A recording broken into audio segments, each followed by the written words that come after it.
Hey, what's going on, everyone? Still TLR for life here, and I guess I'll just do a quick little update video. You guys see my car stand there. I've begun to paint it.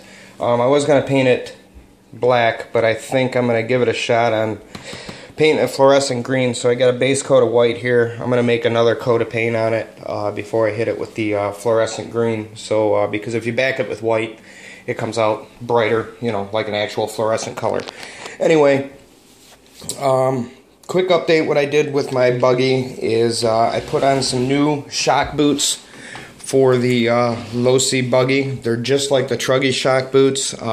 If you can see in here, they don't actually clamp around the eyelet.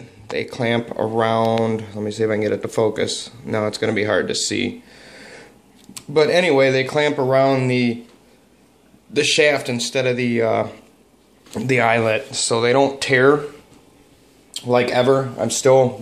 These on the Truggy, they're the same style, and they don't tear ever, really, because these are the original shock boots that came with this kit. They come with the new ones, and I haven't had to replace them yet on the Truggy, which is awesome.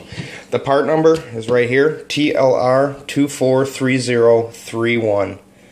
And this is cool. This, you can see 8. It comes with 8 of them here, so it's enough to do the car twice. There's a separate set, obviously, for the Truggy because the shocks are larger. I believe the ones for the rear of the buggy will fit on the front of the Truggy, but you need the ones for the rear on the rear of the Truggy. So I strongly recommend these things. Like I say, I liked them so much on the 8 Truggy that I switched them over to the buggy, so you don't have to worry about shock boots tearing. A lot of guys I see like to run without shock boots, and what happens with that is it scores up the shaft. The shocks start to leak, the shocks start to bind because of dirt in them. I always like to run with shock boots. I got sick and tired of replacing them. I thought that was an awesome upgrade that Losi did. I'll show you what they look like. Let me just open up my pit box here. And I'll show you, where did I put them? Right here. Okay, there's those guys. And if you look at the ends of them, they are, if it'll focus, probably not, but they are closed on the end. And no, of course not, you're not going to be able to see. You'll just have to take my word for it, but they work really well. So I think what I'm going to do maybe later today is maybe fire these things up and get somewhat of a tune on them, see how they're going to run. The weather is going to be a lot cooler now because we're coming into fall, so I want to make sure that the cars have an optimal tune on them before I hit the track. That way I don't have to play with the tune so much. It really doesn't take that much anyway, just a couple little tweaks here and there, but I just want to see how they're going to perform now, to where if I know I'm going to need to run like a hotter glow plug or something, I can. I think I got a message from Ron Stanley about flame outs and stuff like that. They're really hard to explain. There's so many things that can make that happen. One, of course, being too rich or too lean. The other thing is the weather, temperature, barometric pressure, all kinds of stuff play a factor. But usually a setting of the needle will help you. What I can suggest is, if you guys are running in a very hot weather, you want to go to a colder plug.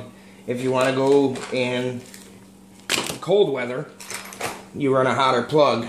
The problem with the hotter plug is the coils are much thinner on a hotter plug because they heat up faster, and your tuning window goes away because when you start dousing it with a rich fuel mixture, that wire wants to stop glowing. If you run a colder plug, the wire's a lot thicker, you get a larger tuning window, maybe a little less power, but not too much, and it just makes it easier to tune with a colder plug. I usually try to always run a medium plug unless it's really cold out. These happen to be Works plugs. They're okay. These are kind of a medium-ish plug. I have some Nova Rossi plugs on order. I'm going to run those. I strongly recommend the C6 TGC glow plug for any Nova Rossi engine. But if you have to get by, another one will work. The problem is with different glow plugs is they have different angles on the ends of the glow plugs, so you kind of have to be careful. See how the taper is there? That's what I'm kind of talking about. The taper angles are a little bit different from glow plug to glow plug, so it's always a good idea to run the specific glow plug for the specific engine. You get a better seal. No, it doesn't really hurt anything. You just can't. You don't want to really reef down a glow plug anyway. So you just kind of watch that. I haven't had any problems with the Works glow plugs. I think I have one in this one, and I think there's a Nova Rossi one in this one, but haven't had too many issues. So that's about how I can explain it, I guess. If your engine's flaming out periodically, the best thing to do is pull the glow plug out and read it. A way to read the glow plug, I will show you guys, and this will give you a basic setting. I think I have a used one in here for an example. This one is actually a good glow plug, or was good. It just kind of used its time up, I guess. Boy, my camera just will not focus. I'm sorry, guys. But if you pull the plug out, you can check it, and to see if the glow plug is relatively good or not, you want to look at the coils when you plug it into your glow igniter, and if you got 1.5 windings starting from the top, starting to glow, the glow plug's good. If it starts at about 2 windings down, it's probably time to replace it, but that's just kind of a basic thing. Doesn't necessarily mean it is bad or good, but I always try to replace it when I see that. The other thing to look for is if the glow plug is really black, you know, the actual coil in the glow plug is really black, you're running too rich. If it's really shiny and super clean, or white, it's too lean. An optimal tune usually means that the glow plug is going to be like a grayish tinge to it. Yeah, it's going to have a little bit of black marks on the outside of the plug, but the thing you're looking for is the actual coils, not the outside. See how this is black on the outside where the glow plug is? That's fine. You want to look at the actual coils and see what color they are. If they're a grayish color, your tune's pretty much spot on. So that's another way to kind of tell how your engine's running, other than sound.